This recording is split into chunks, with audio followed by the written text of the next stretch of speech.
అవును ఉపవాసం వాళ్ళ స్నానం చేసి పొంగలు పెట్టాలండి. అలాగే తిరుపతి తల్లి కథలో మట్టి కుండలోనే పొంగలు పెట్టాలి. దయచేసి మా గురువాజ్ఞ తిరుపతి తల్లి మట్టి కుండలోనే పొంగలు చేసింది. అంటూ లేనటువంటి మట్టి కుండ కనుక ఆ పొంగలు చేసే నాటి నుండి వారి యొక్క పరిస్థితి ఎలా ఉంటాము.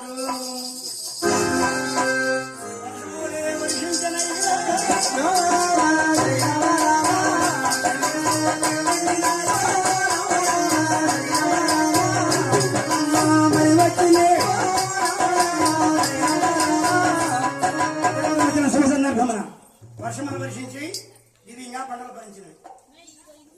ఈ కౌలు పొలం సేద్యం చేస్తున్న సొంత పొలం లేదు. కాకండి కౌలు పోను 40 గుట్లు ధాన్యం మిగిలి గోపిరాజు తెలియగలిగినటువంటి వాడు. ఆనాడు గోవులు ఎక్కువ ఉంటే పెద్ద కాపులు అంటారట గ్రామంలో. 100 గోవులు కొనుక్కొచ్చాడు. ఇక గోపయ్య పెద్దవాడు పెత్తనం చేస్తున్నాడు. చదువుతున్నారు. 5గురు జీతగాడు. చూసావా వాడి పరిస్థితి మారిపోయిందమ్మా. ఈ విధముగా 1, 2, 3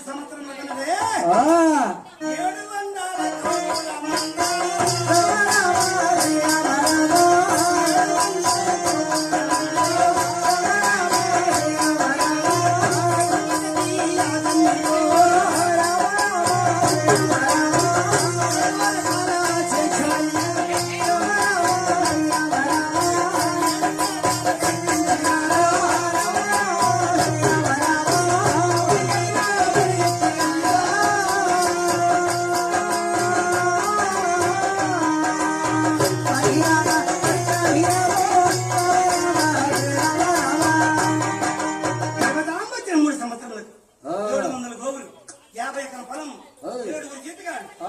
మట్టి పట్టుకుంటే బంగారం అయిపోతుంది కాకండి. అందుకే గొడ్డు వచ్చిన వాడు బెట్టు వచ్చిన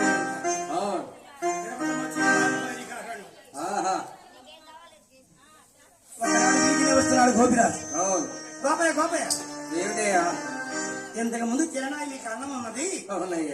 ఉండడానికి ఇల్లు ఉన్నదా? నీ భార్య తిరుపతి వచ్చింది. మీరు ఇప్పుడు కోటేశ్వరుడు అయిపోయారు. అవునయ్యా. మీరు ఒక్కరే కాదు బాబయ్య. మరి మన గ్రామం అంతా పాడి పంటలతో గిలసిల్లుచున్నది. ఉదయం లేచి ఆ తల్లి ముఖం చూస్తే చేసిన పాపాలు పోతాయి అంటున్నారు. గోపయ్య భార్య లక్ష్మీదేవతలు బాబాయ్. గోపయ్య భార్య లక్ష్మీదేవత. అందరూ లక్ష్మీ అంటుంటే గోపయ్య మనసు ఎలా ఉంది? ఎలా ఉన్నదండి? ఆనంద భరితం అయిపోతున్నాడు గోపయ్య. తిరుపతి నిన్నందరూ లక్ష్మీ అంటుంటే నా మనసు ఎంత అయిపోతుంది. మన గురువుని నీ ప్రయత్నం చేయాలి. నాకెందుకు రాత నాకన్నా ఎత్తైనది నా మాట కాదని భర్త మాట అనుమాత్రమైన మీరు ఇక తాళా తీసుకుని పెత్తనం చేసుకుని ఉదయం లేచి తులసి రక్ష నమస్కరిస్తుంది. జోగి జంగం పట్టు బ్రాహ్మణులు దానం చేస్తుంది. చూసావా భూదానం అంటారు. అలాగనే ఈ తిరుపతమ్మ కథలో ఎన్నో ప్రైజులు వచ్చినా మీ అందరికీ తెలుసు. ఎంత ఇప్పుడు ఆ వెంకటేశ్వర స్వామి ఎందుకున్నా తిరుపతమ్మ వచ్చింది మారిపోయినారు. పెత్తనం ఎలా చేసిన తిరుపతమ్మ ఎలాగండి అరగంట ఫోన్ చేసి పడుతుంది. ఒక్కనాడైనా 10 నాళ్ళు పెరగడం లేదు. మా అమ్మ వచ్చింది 3 కోట్లు ఫోన్ చేస్తున్నాం. ఇక తిరుపతమ్మ మనం చూసి అందరూ భోజనాలు భోజనం చేస్తూ అరగ వ్యవసాయం చేస్తుంటే ఎలా ఉంది.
వ్యవసాయం చేస్తుంటే కలిసి వచ్చేటప్పుడు అలాగే వస్తుందట.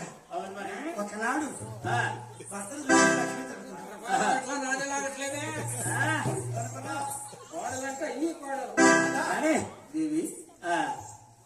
నీ తమ్ముడు నీ వారంత అయినా ఈ కళ్యాణం చేయి